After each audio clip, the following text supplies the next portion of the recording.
একটা কথা না বললে হয় না, আবার না বললেও থাকতে পারে না, তো বলেই ফেলি। তো তোমরা শোনো, ঠিক আছে? তো কিছু কিছু ছেলে দেখবে ফেসবুকে দুদিন একটা মেয়ের সাথে কথা বলে, ওই যে ফেসবুকে কথোপকথন শুরু হয়, প্রথমে হাই হ্যালো, তারপরে গুড মর্নিং গুড নাইট, তারপরে আস্তে আস্তে আই লাভ ইউ বলা হলো, জান ফান এক কোল থেকে বলে নিল। তারপরে নিজেকে সেই ছেলেটা কি দাবি করে জানো? নিজেকে হাজব্যান্ড দাবি করে, নিজেকে বয়ফ্রেন্ড দাবি করে, নিজেকে বিয়ে করে ভাবে ও আমার বিয়ে করা বউ, এমন নিজেকে মহান ভাবে বা নিজেকে ভাবে। তো তাদেরকে আমি উদ্দেশ্য একটা কথা বলি, শোন তোরা তাহলে, ঠিক আছে? বাথরুমের সাবান আর ফেসবুকের প্রেম দুটো জিনিসই এক। কে কখন ইউজ করবে ভাই তুই টেরও পাবি না, তাই ঠিক আছে? তাই এসব চিন্তা ভাবনা মাথা থেকে বার কর, ঠিক আছে? ঠিক আছে, এসব বার কর মাথা থেকে চিন্তা ভাবনা, ঠিক আছে?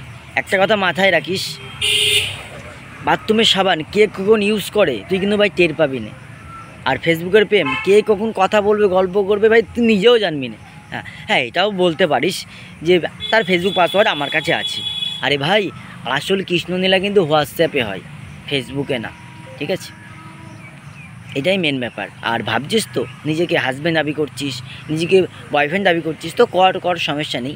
আমিও না ছোটোবেলায় সয়াবিনকে মাংস ভাবতাম, তারপরে যখন বড় হলাম বুঝতে পারলাম ওটা সয়াবিন, ওটা মাংস না। তেমনই ওটা ফেসবুক, ওটা ফেসবুকের প্রেম ভাই, ওটা বাস্তবের প্রেম না। তাই নিজেকে অতটা ভাবিস না, ঠিক আছে?